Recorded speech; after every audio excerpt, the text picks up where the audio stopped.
النبي المرشد الصلاة والسلام على حسين الغريب مظلوم كربلاء الذي قتل عطشانا ودفنا بلا حسن والكفن الذي قال في كربلاء هل من ناصر ينصرنا هل من غيث يغيثنا الذي قال في وقت وداع يا زينب يا أم كلثوم يا سكينة عليكم مني السلام وعلى آله الطيبين الطاهرين لا سيما بقية الله في الأرضين وحجته على العالمين أما بعد فقد قال الله الحكيم في كتابه الكريم بسم الله الرحمن الرحيم إن علينا للهدى وإن لنا للآخرة والأولى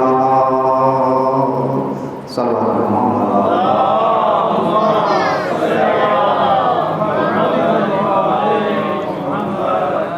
عزیزان طالب سورہ مبارکہ لیل قرآن مجید کا 92 نمبر سورہ جس کی 12ویں آیت کی تلاوت کرنے کا شرف حاصل کیا گیا. خالق کائنات مالک ارض و سما اپنی محکم اور مدلل کتاب میں ارشاد فرما رہا ہے اِنَّا عَلَيْنَا لَلْهُدَى. دیکھو بتحقیق کہ ہدایت کی ذمہ داری ہمارے اوپر ہے. وَإِنَّ لَنَا لَلْآخِرَةَ وَالْأُولَى. اور یاد رکھو کہ دنیا اور آخرت کا حساب بھی ہمارے ذمہ ہے. بظاہر یہ آیت بہت مختصر اور بہت چھوٹی ہے، لیکن اپنے اندر اپنے دامن میں پوری ایک تاریخ بشریت کے لیے ایک درس، ایک نظام اور ایک پورا نظام ہستی لیے ہوئے ہیں. اگر آپ اس پر غور کریں تو آپ دیکھیں کہ آپ کی زندگی کے بہت سے اہم سوالات کا جواب اس آیت مبارکہ کے اندر دیا گیا ہے. کیا کہا خدا نے؟ اِنَّا عَلَيْنَا لَلْهُدَى. دیکھو ہدایت کی ذمہ داری ہمارے اوپر ہے. کیا مطلب یہ ہے کہ ہدایت ہمارا کام ہے، ہادی بنانا ہمارا کام ہے، یہ کام تمہارا نہیں ہے. تم اس چکر میں نہ پڑو کہ ہادی کون بنے گا، کیسے بنے گا. بس اتنا یاد رکھنا کہ ہادی بنانا ہماری ذمہ داری ہے. ہم نے جسے بنایا ہے تمہارا کام اور تمہاری ذمہ داری اسے ماننا ہے. اور اگر تم نے بنا لیا تو یاد رکھو پہلے مرحلے پہ ہم نے تمہیں بتا دیا کہ دنیا اور آخرت کا حساب پھر ہمارے ذمے ہے. تمہیں پلٹ کر ہماری بارگاہ میں آنا، تم کہیں جا نہیں سکتے. اس لیے کہ آپ دیکھیں کہ جن لوگوں نے پروردگار عالم کے بنائے ہوئے کے خلاف کوئی بھی اقدام کیا پوری تاریخ بشریت کے اندر، تو آپ دیکھیں کہ خداوند عالم نے اسے بخشا نہیں ہے، اسے معاف نہیں کیا. پوری تاریخ بشریت اٹھا کے دیکھیں، پوری تاریخ اسلام آدم علیہ السلام سے لے کر نبی کریم صلی اللہ علیہ وآلہ وسلم تک پوری تاریخ اٹھا کر دیکھیں۔ اس لیے خداوند عالم نے، آپ دیکھیں سورہ انعام کے اندر بھی اس مسئلے کو بیان کیا، وَإِذَا جَاءَتْهُمْ آیَةٌ، جب بھی ان لوگوں کے پاس اللہ کی جانب سے کوئی آیت آتی ہے، کوئی نشانی آتی ہے، تو یہ لوگ کہنے لگتے ہیں کہ ہم اس وقت تک ایمان نہیں لائیں گے جب تک کہ ہمارے اوپر بھی ویسی ہی وحی نازل نہ ہو جائے کہ جیسی اللہ کے رسولوں پہ ہوئی۔ توجہ فرمائی، اس کا مطلب یہ ہے کہ مشرکین ہیں، کفار ہیں، جانتے ہیں، لیکن اتنا مانتے ہیں کہ وہی رسول پر آتی ہے۔ توجہ فرمائی آپ نے، یعنی یہ مانتے ہیں کہ رسول خود بنانے کے لیے تیار نہیں ہے، ورنہ وہ مشرکین تھے، وہ کہتے تھے کہ ہم آپ کی ضرورت نہیں ہے، ہم خود بنا لیں گے۔ نہیں، کیا کہا کہ ہم اس وقت تک ایمان نہیں لائیں گے جب تک کہ ہمارے اوپر بھی ویسی ہی وحی نازل نہ ہو جائے کہ جیسی اللہ کے رسولوں پہ نازل ہوئی۔ اس کا مطلب یہ ہے کہ جانتے ہیں کہ جو صاحب منصب ہوتا ہے، جو ہادی ہوتا ہے، چاہے وہ رسول کی صورت میں ہو، چاہے وہ نبی کی صورت میں ہو، چاہے جانشین نبی کی صورت میں ہو، وہ آئے گا وحی سے، جہاں سے وحی نازل ہو رہی ہے۔ اور اس مرحلے کو خداوند عالم نے پہلے مرحلے پر واضح کر دیا کہ آپ دیکھیں کہ جب پروردگار عالم نے کہا کہ وَإِذْ قَالَ رَبُّكَ لِلْمَلَائِكَةِ إِنِّي جَاعِلٌ فِي الْأَرْضِ خَلِيفَةً، کہ ہم زمین پر، میں زمین پر خلیفہ بنانے والا ہوں۔ تو آپ دیکھیں کہ خداوند عالم کے مقابلے پر جو بھی آیا، چھپا ہوا تھا نا، اور اس کو وہ مقابلے پر آیا، تو حضرت آدم علیہ السلام کے مقابلے پر آنے کے بعد مخالفت کس نے کی؟ ابلیس نے۔ اور مخالفت ہو کس کی رہی تھی؟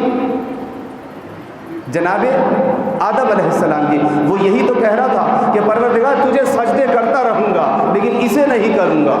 پروردگار نے کیا کہا؟ میں جس کے سامنے جھکانا چاہتا ہوں، اگر تو اس کے سامنے نہیں جھکتا تو میری طرف سجدے ہونے والے سب تیرے منہ پر مار دیے جائیں گے۔ اس کا مطلب یہ ہے کہ خدا کو سجدوں کی ضرورت نہیں ہے، اطاعت امر کی ضرورت ہے۔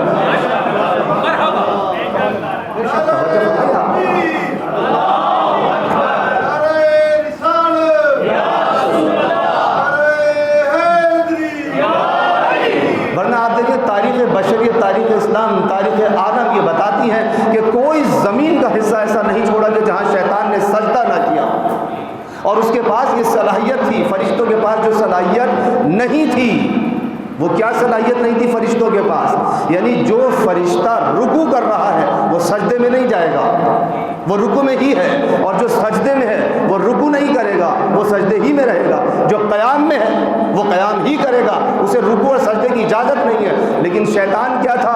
اسے رکوع کی بھی اجازت تھی، اسے سجدے کی بھی اجازت تھی، اسے قیام کی بھی اجازت تھی۔ پروردگار عالم نے سب کچھ ہونے کے باوجود اسے رجیم قرار دے دیا۔ کیوں؟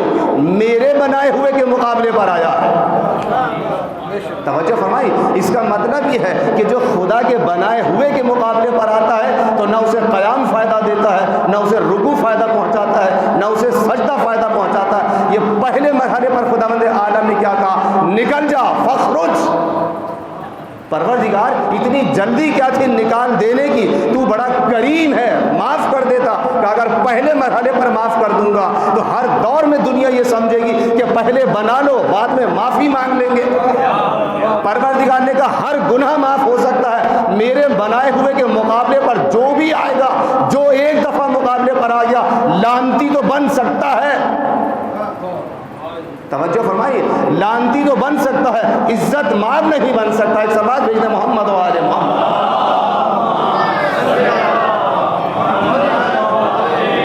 توجہ فرمائیے آپ نے، یہ پہلا مرحلہ تھا۔ اس کے بعد جب خانہ کعبہ بنایا تو خانہ کعبہ کے مقابلے پر آنے والے کو کیا کیا؟ توجہ ہے نا، خانہ کعبہ کے مقابلے پر کون آیا؟ ابرہ۔ کیا کیا پروردگار عالم نے؟ ابرہ ایک ہی دفعہ مقابلے پر آیا تھا، اور پروردگار عالم نے ایک ہی مرتبہ اس کا کام تمام کر دیا، بتا دیا کہ جو کعبے کے مقابلے پر آیا ہے اس کا انجام بھی وہی ہے جو آدم کے مقابلے پر آیا تھا۔ توجہ ہے، یعنی بتانا یہ چاہتا ہے چاہے میں ہادی نمائندے کی صورت میں بناؤں یا کعبے کی صورت میں بناؤں، اس سے کوئی فرق نہیں پڑتا، ہادی ہادی ہوتا ہے، چاہے بولتا ہوا ہو یا ساکن ہو۔ آپ دیکھیں کعبہ کیا ہے، بولتا ہے؟ نہیں بولتا نا۔ قرآن بولتا ہے؟ نہیں بولتا۔ اور حضرت ابراہیم علیہ السلام نے کیا کہا؟ پروردگار وجنبنی وبنی ان نعبد الاصنام، اے پروردگار مجھے اور میری اولاد کو بتوں کی پرستش سے بچائے رکھنا۔ کیوں؟ انہن اضللن کثیرا من الناس، اس لیے کہ پروردگار بتوں کی وجہ سے ان بتوں نے، توجہ کیجئے گا جملے پر، انہن اضللن، ان بتوں نے گمراہ کر دیا۔ بڑی تعجب کی بات ہے، جملے پر غور کریں۔ انہن اضللن کثیرا من الناس، لوگوں کی ایک کثیر جماعت کو گمراہ کر دیا۔ اس کا مطلب یہ ہے کہ گمراہ ہونے والی کثیر جماعت ہوتی ہے، قلیل نہیں ہوتی۔ اب دنیا کو اپنی کثرت پہ ناز نہیں کرنا چاہیے کہ ہم اکثریت میں ہیں۔ قرآن نے پہلے بتا دیا کہ بتوں نے اکثر جماعت کو گمراہ کر دیا۔ توجہ فرمائیے، آپ نے ایک سلوات بھیجنے محمد و آل محمد۔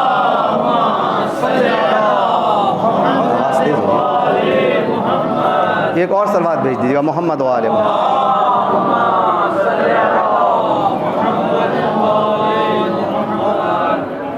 میرے خیال سے کتنی دیر سننے کی طاقت ہے آپ لوگوں میں؟ آج تو کافی عرصے کے بعد آپ لوگ ہاتھ آئے، توجہ فرمائی آپ نے۔ تو آپ یہ دیکھیں کہ حضرت ابراہیم علیہ السلام نے کیا جملہ کہا؟ پروردگار ان بتوں نے گمراہ کر دیا۔ آپ یہ بتائیے کہ گمراہ بت بولتے ہیں تو پھر کیسے گمراہ کر دیا؟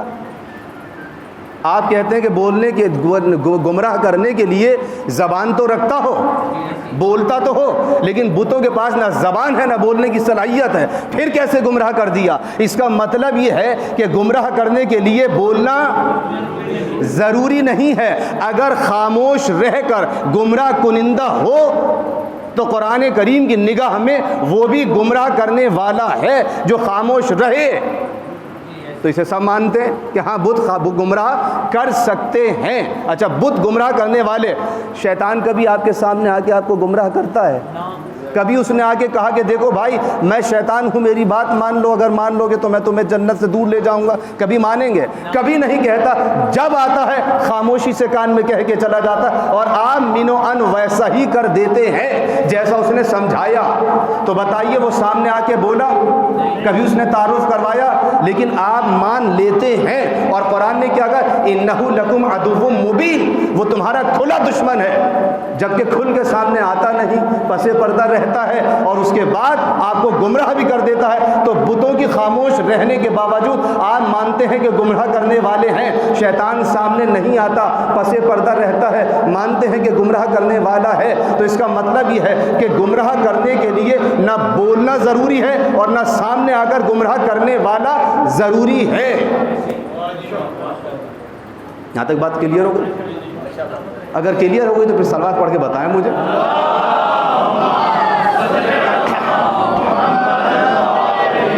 تو یہاں تک تو بات مان لی کہ گمراہ کرنے کے لیے نہ بولنا ضروری ہے اور نہ سامنے آ کر گمراہ کرنا ضروری ہے، یہ بات طے ہے۔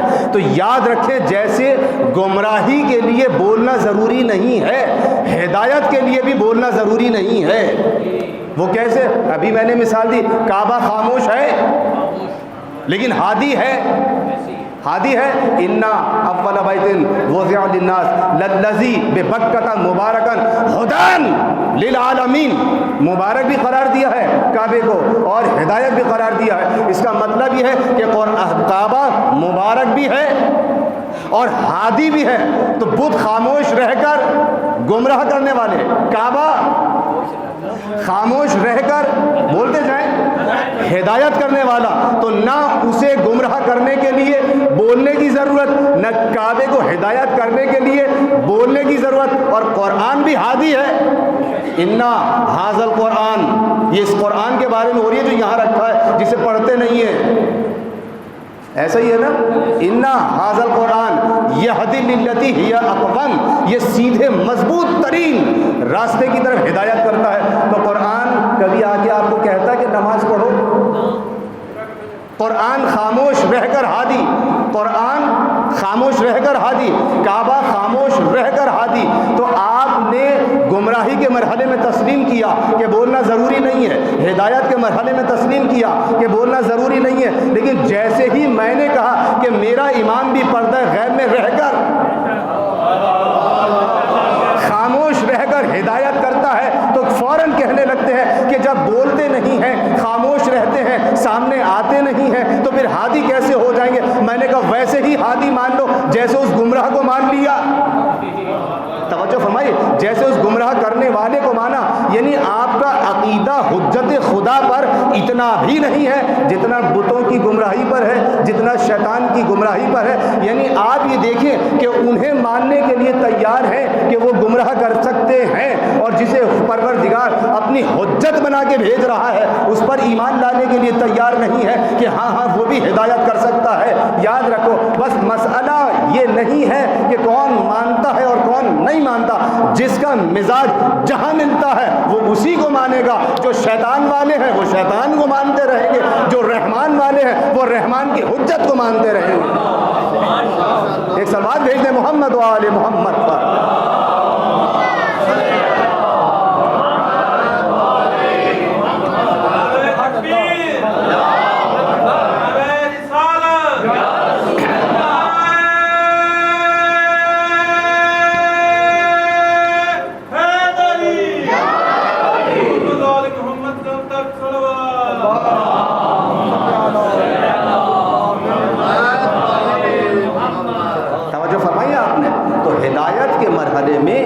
جیسے ہی میں نے کہا کہ میرا امام، تو سارے مسائل امام ہی کے بارے میں سمجھ میں آنے لگے۔ یاد رکھیں یہ زمین پروردگار عالم نے کسی دور میں اپنی حجت سے خالی نہیں رکھی۔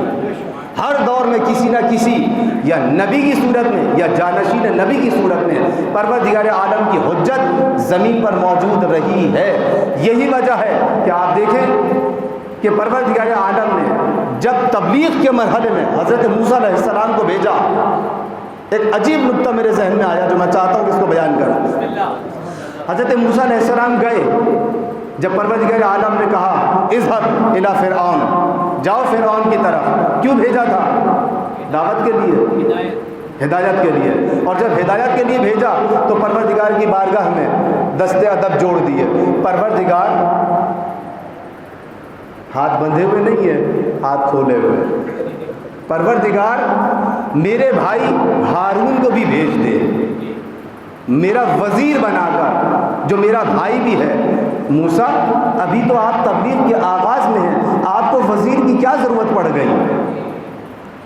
توجہ فرمائی آپ نے ابھی تبلیغ کی نہیں ہے۔ جب تبلیغ ہو جائے گی، امت جمع ہو جائے گی، امت بعد میں پھر خود ہی بنا لے گی۔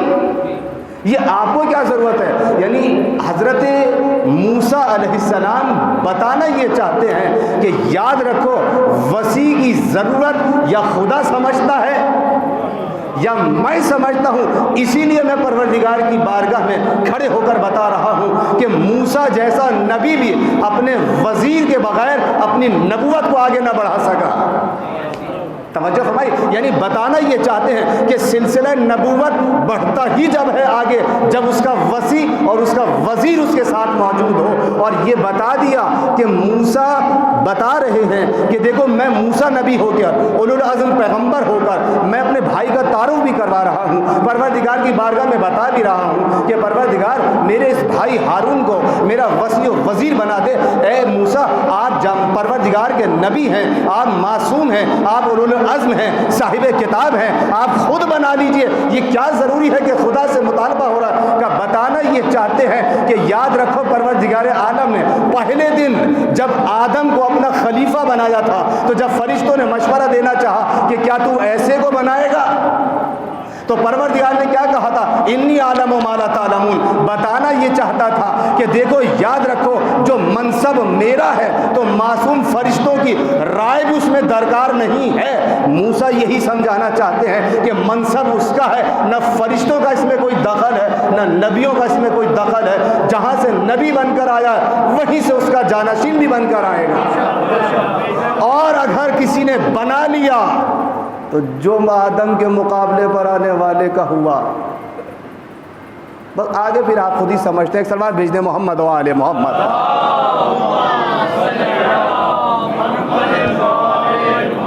توجہ فرمائی، یعنی ہر دور میں حجت خدا موجود ہے، تو آج کی حجت بھی ہونی چاہیے نا، دنیا سے پوچھنا چاہیے کہ بھئی قرآن یہ کہہ رہا ہے کہ لکل قوم ہادٍ، اس مسئلے کو حل کرو، اور اگر آپ کہتے ہیں کہ ہادی وہی اولی الامر ہے تو کیا آپ آج کا جو اولی الامر ہے اسے اپنا ہادی مانتے ہیں، اسے اپنا رہبر تسلیم کرتے ہیں، کہتے ہیں کہ یہ جانشین مصطفیٰ ہے؟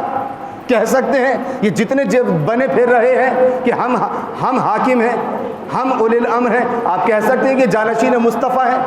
یہ شارع مقدس کی طرف سے معین شدہ ہے؟ نہیں عزیزان محترم، اس کا مطلب یہ ہے کہ کوئی جانشین مصطفیٰ ہے، اور ہر دور میں ایک مصطفیٰ کا جانشین رہا ہے، چاہے وہ پہلا دور ہو یا آخری دور ہو، کبھی مصطفیٰ کے جانشین سے یہ زمین خالی نہیں رہ سکتی۔ ایک سلوات بھیجنے محمد و آل محمد۔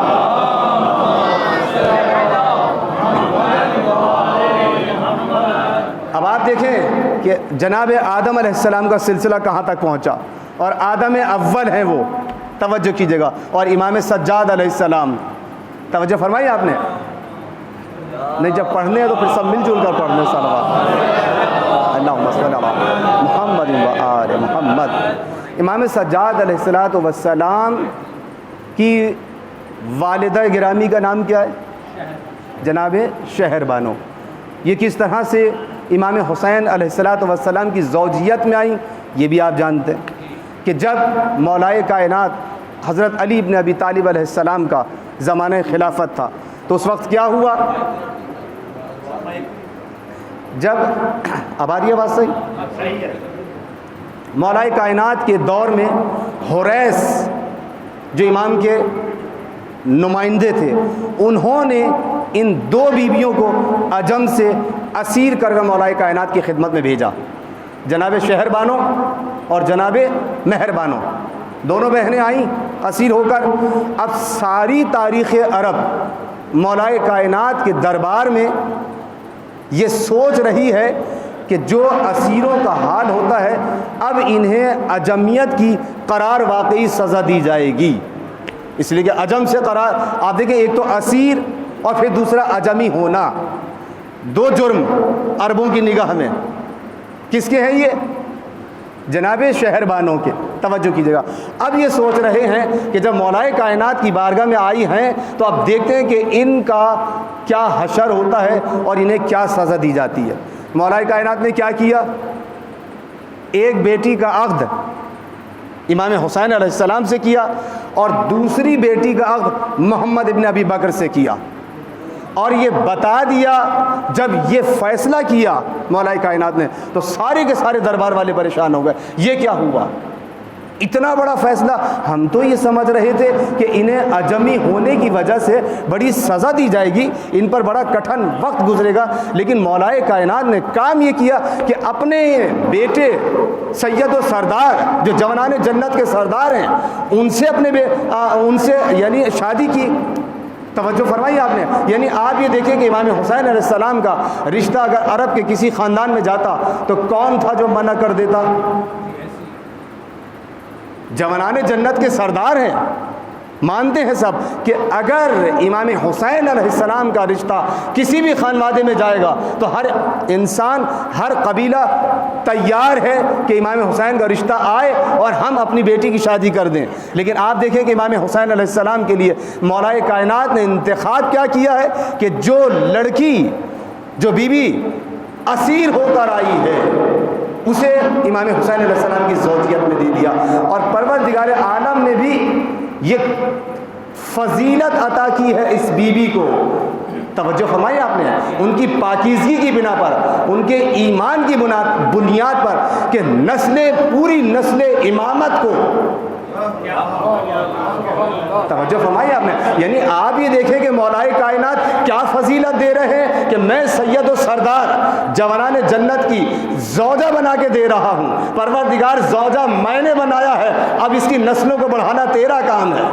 پروردگار نے کہا کہ اتنی با ایمان خاتون جسے میرا ولی معین کرتا ہے، اگر اسے 11 اماموں کی ماں نہ بنا دوں، توجہ فرمائی آپ نے، یعنی پوری نسل حسین جو ہے وہ جناب شہربانوں سے چل رہی ہے، اور ادھر جناب محمد ابن ابی بکر سے بیٹی بہا کر یہ بتا دیا کہ دیکھو ایک کی نسل حکومت میں چلے گی اور ایک کی نسل امامت میں چلے گی۔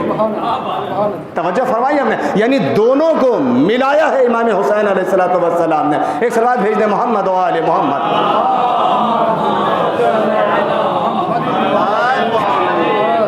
اور اس کے بعد ہوا کیا، یہ بھی حقیقت ہے کہ جب امام سید السجاد کی ولادت ہوئی ہے تو تاریخ عالم یہ بتاتی ہے، تاریخ اسلام کا کہنا یہ ہے کہ تقریباً 10 دن کے اندر اندر بی بی کا انتقال ہو گیا۔ توجہ ہے، 10 دن کے اندر اندر۔ لیکن آپ یہ دیکھیں کہ جو پالنے والی ماں ہے، کہ جس نے امام سجاد علیہ السلام کو پروان چڑھایا ہے، ساری زندگی ان کے ساتھ بیٹھ کے کھانا نہیں کھاتے۔ آپ چپ ہے نا کہ کیوں نہیں کھایا ان کے ساتھ کھانا، اور کسی سوال کرنے والے نے، آپ تو چپ بیٹھے رہ گئے، لیکن سوال کرنے والے نے سوال کر دیا کہ مولا یہ کیا ماجرا ہے کہ آخر کیا آپ اس پالنے والی ماں کے احسانات کو اور خدمتوں کو سراہنا نہیں چاہتے؟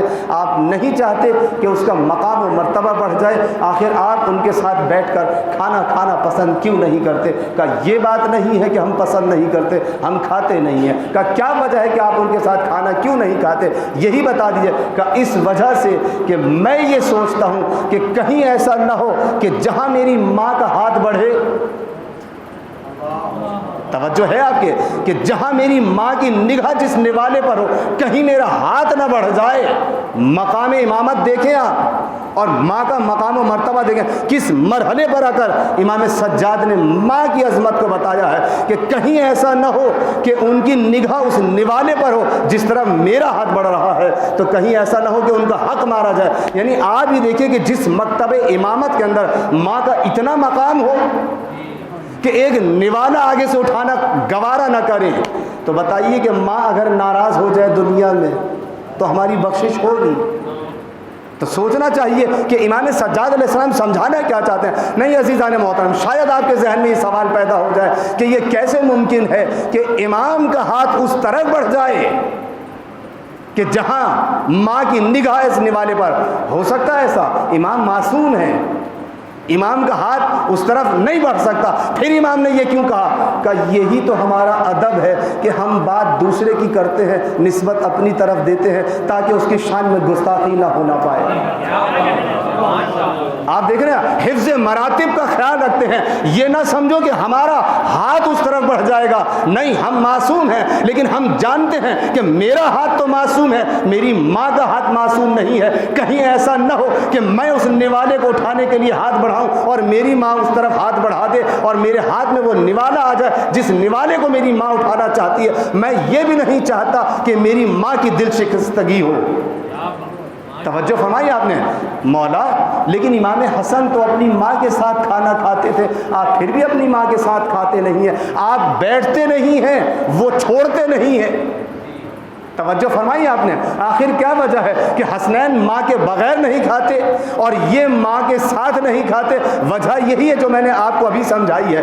وجہ یہ ہے کہ امام سجاد کی والدہ معصومہ نہیں ہے اور حسنین کی والدہ فاطمہ الزہرا سلام اللہ علیہا معصومہ ہے۔ نہ حسنین کا ہاتھ ادھر بڑھے گا جہاں سیدہ کا ہاتھ بڑھنے والا ہے، نہ جناب سیدہ کا ہاتھ اس طرف بڑھنے والا ہے جہاں حسنین کا ہاتھ بڑھنے والا ہے، اس لیے کہ دونوں طرف امامت حائل ہے، عصمت موجود ہے۔ ادھر امامت ہے تو ادھر عصمت ہے، دونوں کے معصوم ہیں، ماں بھی معصوم، بچے بھی معصوم، ہاتھ ادھر ادھر لرز نہیں سکتا، بڑھ نہیں سکتا۔ ایک صلوات بھیج دیں محمد و آل محمد۔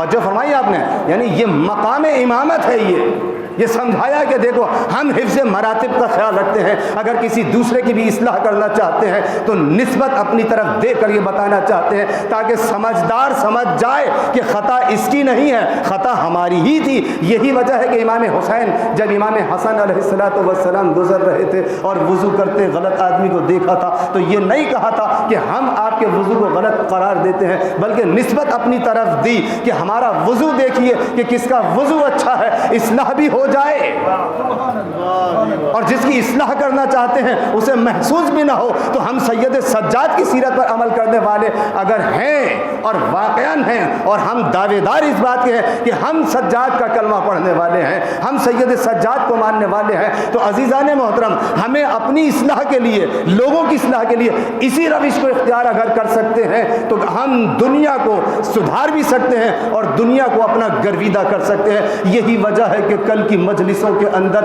لوگ شیعہ ہو جایا کرتے تھے، مکتب اہل بیت کے گرویدہ ہو جاتے تھے۔ کیا وجہ ہے کہ آج لوگ نہیں قریب بڑھتے؟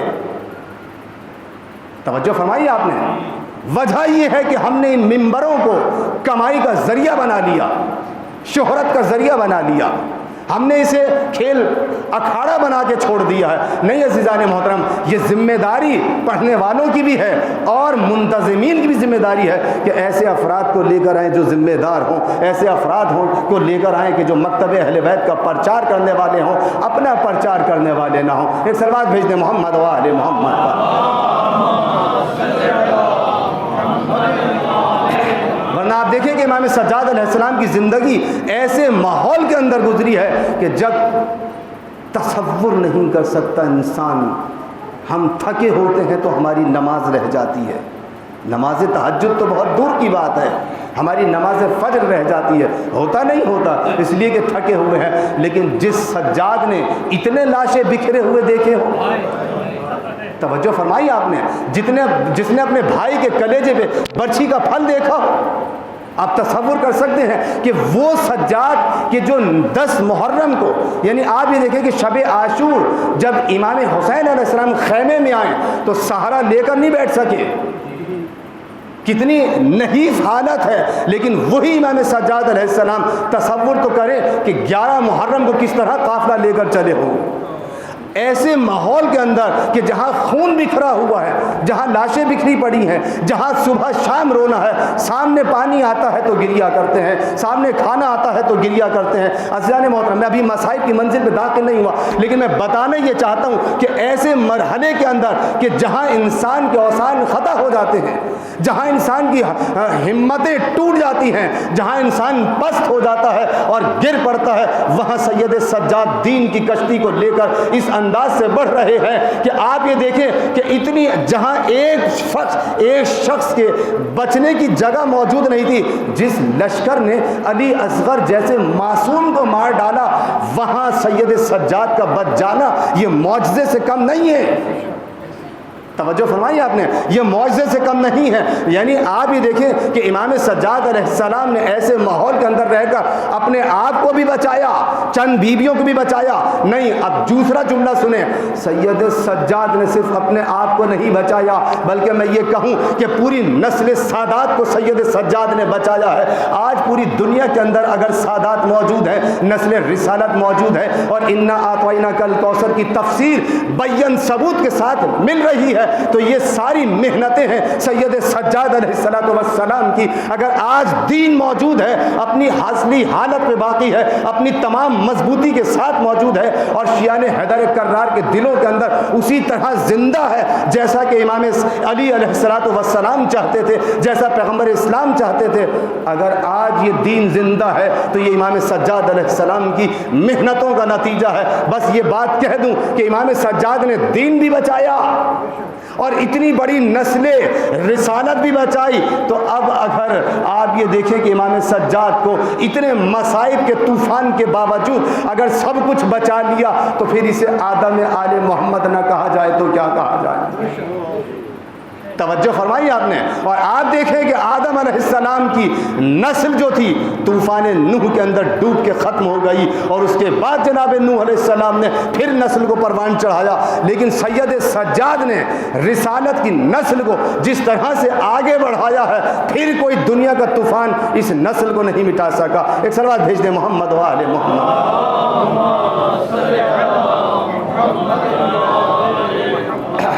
بس آپ کی زحمتوں کو ختم کروں, ایک دو جملے اور مختصر طور پر بیان کر کے بات کو ختم کروں. آپ توجہ کریں کہ امام سجاد علیہ السلام ایسے ماحول کے اندر تسبیح, سجدگاہ, یہ دو چیزیں ہی تو ہیں نا جو آپ کے گھروں کے اندر موجود ہے. آپ تصور تو کریں کہ تسبیح کس کی یاد ہے اور سجدگاہ کس کی یاد ہے. سجدگاہ تسبیح, پہلی تسبیح جو بنائی ہے وہ کس نے بنائی ہے؟ جناب سیدہ طاہرہ سلام اللہ علیہا نے. کیسے بنائی تھی؟ سب سے پہلے دھاگوں سے بنائی, دھاگے میں گرہ لگا کے تسبیح بنائی. لیکن جب جناب حمزہ سید الشہداء کی شہادت ہوئی تو ان کی قبر مبارک سے مٹی لے کر بی بی نے تسبیح بنائی تھی. اور اس کے بعد امام سجاد علیہ السلام نے امام حسین علیہ السلام کی قبر کی مٹی لے کر تسبیح بنائی. وہ اپنے زمانے میں سید الشہداء تھے تو جناب سیدہ نے بنائی. ان کے بعد امام حسین کی شہادت کے بعد امام حسین سید الشہداء ہیں تو امام سجاد علیہ السلام نے اس خاک کربلا سے مٹی لے کر اس کی تسبیح بنائی ہے. اب آپ دیکھیں کہ تسبیح بنائی اور یہ تسبیح کس کے ہاتھ میں ہے؟ امام کے ہاتھ میں. اور اس خاک کی ایک خاصیت یہ ہے کہ اگر اسے نہ بھی پڑھا جائے,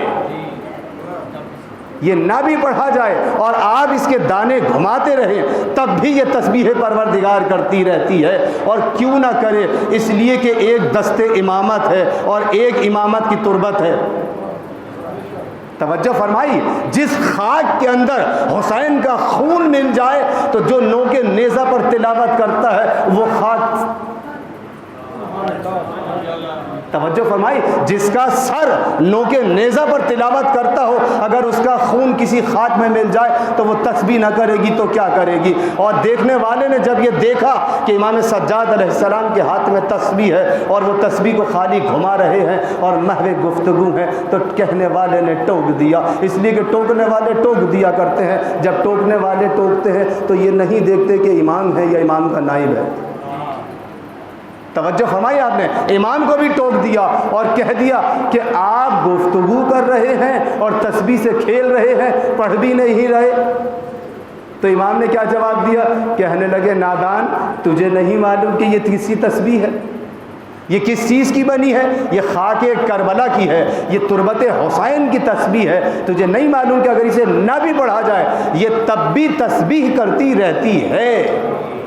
توجہ فرمائی آپ نے. اور اس کے بعد سید سجاد ہی نے سب سے پہلے اگر تربت خاک پہ سجدہ کیا ہے, امام حسین علیہ السلام کی خاک سے تربت سے مٹی لے کر سجدگاہ بنائی. اور اس سے پہلے اگر آپ تاریخ اسلام میں جا کر دیکھیں تو خود پیغمبر اسلام کی تاریخ میں یہ ملتا ہے کہ جب وہ نماز پڑھتے تھے تو کھجور کا ایک ٹکڑا الگ سے رکھتے تھے. توجہ فرمائی آپ نے. اب اگر جو لوگ یہ کہتے ہیں کہ سجدگاہ پہ سجدہ کرنا بدعت ہے تو یاد رکھو ہمیں کہنے سے پہلے پیغمبر اسلام کے اوپر یہ الزام عائد ہوتا ہے. اس لیے کہ پیغمبر اسلام خود رکھتے تھے. اور تاریخ اسلام جا کر دیکھیں کہ پیغمبر جا نماز کے علاوہ ایک ٹکڑا رکھ کر اس پر سجدہ کرتے تھے. کل والوں نے اعتراض نہیں کیا اور آج والے اعتراض کرنے والے ہیں. حالانکہ اگر کل والے اعتراض کرنا چاہتے تو اعتراض کر سکتے تھے کہ ہم میں اور تم میں فرق کیا ہے. ہمارے سامنے بھی ایک بت ہوتا ہے جس کے سامنے ہم سجدہ کرتے ہیں, آپ کے سامنے بھی ایک چیز ہوتی ہے جس کے سامنے حضور آپ سجدہ کر رہے ہیں. بس اگر مشرک ہے تو ہم دونوں مشرک ہے, موحد ہیں تو ہم دونوں موحد ہیں. آپ کے سامنے بھی ایک ٹکڑا ہے اور ہمارے سامنے بھی ایک بت رکھا ہے. لیکن دیکھیں نہ کل کے مشرکین نے یہ سوال اٹھایا, نہ کل کے نمازیوں نے پیغمبر کے پیچھے کھڑے ہو کر نماز پڑھنے والوں نے. بڑی خاموشی ہے, اتنی خاموشی کے ساتھ آپ سن رہے ہیں. مجھے لگتا ہے بہت زیادہ توجہ سے سن رہے ہیں. اتنی توجہ سے نہ سنیں کہ مجھے نہ پتا چلے کہ توجہ سے سن رہے ہیں یا سن رہے ہیں. ایک سوال بھیج دیں محمد و آل محمد.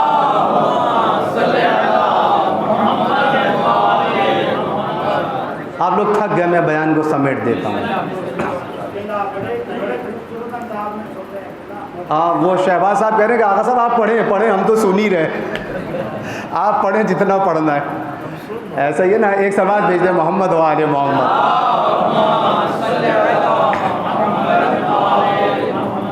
توجہ فرمائی آپ نے۔ تو آپ یہ دیکھیں کہ کل والوں کے ذہن میں یہ بات نہیں آئی اور انہوں نے یہ اعتراض نہیں کیا۔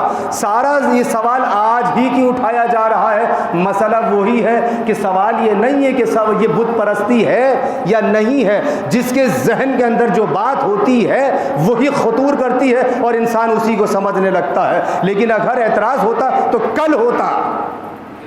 آج کے ذہن کے اندر اگر سوال پیدا ہو رہا ہے تو سوائے خلفشار کے اور کچھ نہیں ہے۔ اسے ذہنی بیماری کہا جاتا ہے، اسے سوال نہیں کہا جاتا۔ توجہ فرمائی آپ نے۔ اور آپ دیکھیں کہ اگر آج بھی آپ تسبیح رکھیں، سجدگاہ رکھیں، تو تسبیح کو جب ہم گرد بنا کے رکھتے ہیں اور اس کی آغوش میں سجدگاہ رکھتے ہیں، سجدگاہ جو ہے وہ کس کی یاد ہے؟ مولا حسین کی۔ اور تسبیح کس کی یاد ہے؟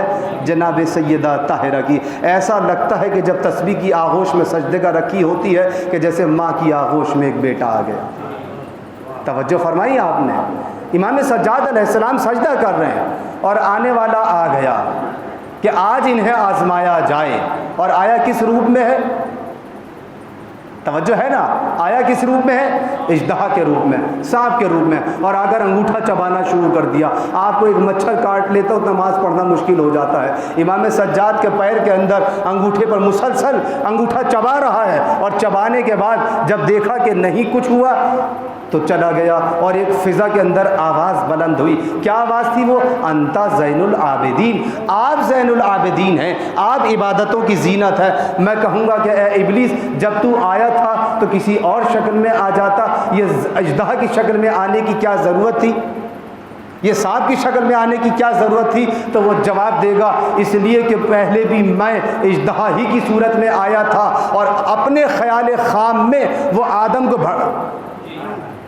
آدم کو بھڑکا چکا تھا، وہ آدم کو گمراہ کر چکا تھا، لیکن بتانا یہ چاہتا ہے کہ میں آیا ہی اسی وجہ سے ہوں تاکہ دنیا پہچان لے کہ کل کے آدم کے سامنے کھڑے ہو کر جب میں نے عرش بری پر یہ کہا تھا کہ پروردگار میں سب کو بھڑکاؤں گا الا عبادک المخلصین، تاکہ پتہ چلے کہ جو میں نے کہا تھا کہ وہاں مخلصین کے علاوہ سب کو بھڑکاؤں گا، تو آج دکھانے آیا ہوں کہ یہی وہ مخلصین بندے ہیں کہ جن کو نہیں بھڑکایا جا سکتا ہے، جن کو نہیں ہٹایا جا سکتا ہے۔ ایک صلوات بھیجنے محمد و آل محمد پر۔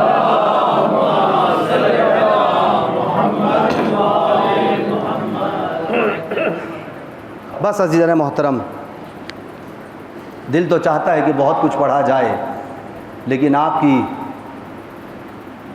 مشقتوں کو دیکھتے ہوئے، دامن وقت کو دیکھتے ہوئے اپنے مطالب کو سمیٹ رہا ہوں۔ حقیقت یہ ہے کہ سید سجاد نے کربلا سے لے کر کوفہ تک اور کوفے سے لے کر شام تک کا جو سفر طے کیا، جو میں نے ابھی جملہ کہا تھا نا، آپ توجہ تو کریں کہ وہ سید سجاد، تصور تو کرے انسان واقعاً کہ شب عاشور امام حسین علیہ السلام جب خیموں میں گئے ہیں، تو جب سید سجاد کے خیمے میں گئے تھے نا، میں ہمیشہ اس جملے کو پڑھتا ہوں اور سوچتا ہوں اس کے بارے میں کہ جب گئے ہیں تو جناب زینب سلام اللہ علیہا کو اپنے ساتھ لے کر گئے خیمے میں، تو آپ کبھی سوچیں کہ جناب زینب کو کیوں لے کر گئے سید سجاد کے خیمے میں؟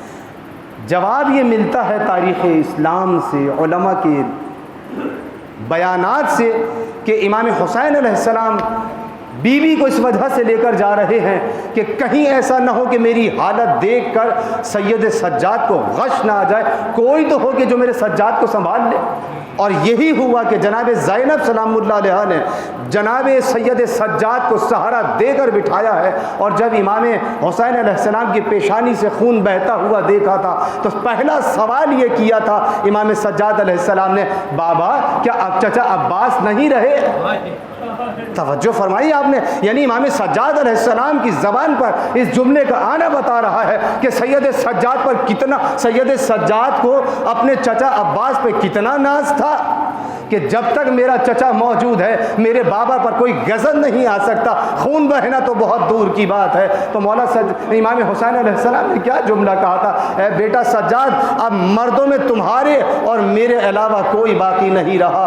عزیز و بس عجیب جملہ ہے کہ جناب سید سجاد 22 سال کی عمر ہے، 22 سال کا عمر کا سن ہے، اور گلے میں خاردار توق، ہاتھوں میں ہتھکڑیاں ہیں، پاؤں میں بیڑیاں ہیں، اور کس طرح سے اس قافلے کو لے کر چلے ہیں، ہر جگہ جگہ تازیانے کھاتے ہیں۔ کہیں آپ یہ دیکھیں کہ امام حسین علیہ السلام کے بعد اگر پیاس کی شدت دیکھنی ہے تو امام سجاد علیہ السلام کی پیاس کا اندازہ لگائیں، بھوک کا اندازہ لگائیں، لیکن سجدے پہ سجدہ ہے، سجدے پہ سجدہ ہے، کبھی ہر جگہ جہاں سے موقع ملتا ہے سجدہ ہے۔ امام کے باغ کے اندر عزیزان محترم 500 درخت تھے، اور ہر درخت کے نیچے سجدہ کیا کرتے تھے۔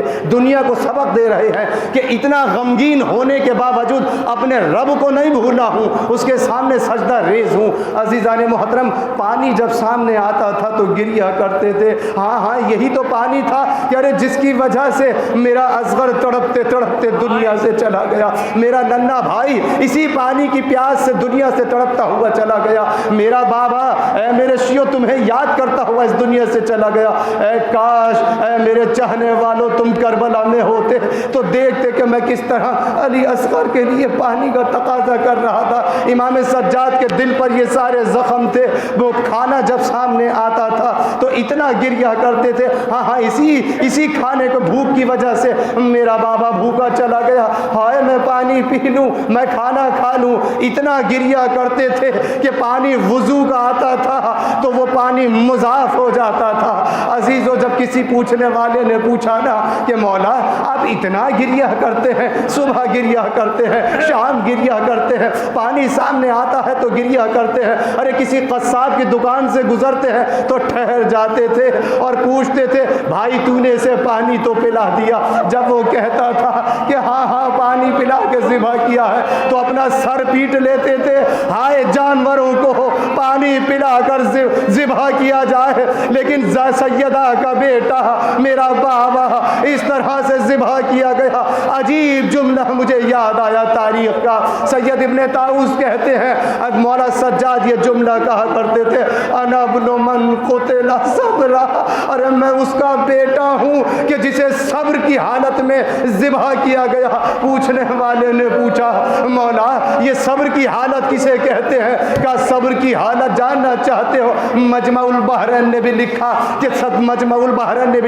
کہ صبر کی حالت کیا ہوتی ہے؟ صبر کی حالت یہ ہوتی ہے کہ جانور کے ہاتھ اور پیروں کو باندھ دیا جاتا ہے اور اسے اتنی ضربیں ماری جاتی ہے کہ وہ اپنی ضربوں کو برداشت نہیں کرتا اور مر جاتا ہے۔ مولا کہتے ہیں ارے میرے بابا کو اس طرح سے ذبح کیا گیا کہ جس کے ہاتھ میں جو تھا، جو کوئی نیزہ چلاتا تھا، کوئی تیر چلاتا تھا، کوئی تبر مارتا تھا، کوئی پتھر مارتا تھا، ارے جس کے ہاتھ میں کچھ نہ تھا وہ کربلا کی گرم ریت اٹھا کر میرے بابا کی طرف پھینکتا تھا۔ سید سجاد روتے رہتے تھے، الشام الشام الشام، مولا یہ آپ شام کو کیوں یاد کرتے رہتے ہیں؟ ارے وہ ستم ہم پہ گزرا ہے کہ میری پھوپھیاں، میری بہنیں، میری بیٹیاں اس طرح سے بازار کوفہ و شام میں سر برہنہ پھیرائی گئی ہے، اور اس طرح سے سب سے سخت مرحلہ ہم پر وہ گزرا۔ بس عزیز و سید سجاد کی پوری عمر مبارک 61 ہجری سے لے کر 95 ہجری تک عزیزو وہ کرب کی زندگی گزاری ہے کہ ہمیشہ روتے رہے، لیکن وہ وقت آیا کہ جب حکومت وقت کو یہ بھی برداشت نہ ہو سکا کہ یہ جب تک روتے رہیں گے دنیا کو بیدار کرتے رہیں گے، آپ کا گریہ یہ بیداری کی علامت ہے۔ سید سجاد نے رو کر بتایا کہ گریہ بیداری کی علامت ہے۔ دنیا نے نہیں چاہا کہ سید سجاد کا گریہ باقی رہے۔ ولید بن عبد الملک بن مروان نے میرے مولا کو زہر دیا، زہر اثر کر گیا۔ میرے مولا نے باقر علیہ السلام کو بلایا، بیٹا ارے بیٹا میں ایک رات کا مہمان مہمان ہوں، میں ایک رات کا مہمان ہوں، دیکھو مجھے غسل بھی دیکھنا، مجھے کفن بھی دینا۔ میں کہوں گا مولا آپ کو غسل بھی دیا گیا، آپ کو کفن بھی دیا گیا۔ یہ اہل بیت علیہ السلام میں یہ پہلا جنازہ تھا جسے بڑی شان سے تیار کیا گیا، اس لیے کہ اہل بیت میں میرے پیغمبر کا جنازہ میں کتنے لوگ تھے یہ آپ جانتے ہیں۔ سیدہ کا جنازہ رات کی تاریکی میں اٹھا، مولا کائنات کا جنازہ بڑی خاموشی سے اٹھا دیا گیا۔ مولا حسن کے جنازے پر تیروں کی برسات تھی اور سید الشہداء مظلوم کربلا کا لاشا، 3 دن کا بے غور و کفن لاشا، ارے ٹاپوں سے پامال لاشا کربلا کے صحرا میں بکھرا پڑا رہا۔ اور یہ پہلا لاشا تھا، جب اٹھا کر چلے ہوں گے تو روح سجاد آپ سمجھتے ہیں شاد ہوئی ہوگی کہ ہاں میرے اٹھانے والے آ گئے، نہیں عزیزو، روح سجاد تڑپ گئی ہوگی، ہائے میرا تو جنازہ اٹھانے والے پیدا ہو گئے، لیکن ہائے میرا بابا، میں جب کربلا میں پہنچا تو میرے ہاتھوں میں ہتھکڑیاں تھی، پاؤں میں بیڑیاں تھی، گلے میں خاردار توق تھا، میرے بابا کا کوئی جنازہ اٹھانے والا نہ تھا۔ اللہ لعنت اللہ علی قوم الظالمین۔ ماتم حسین۔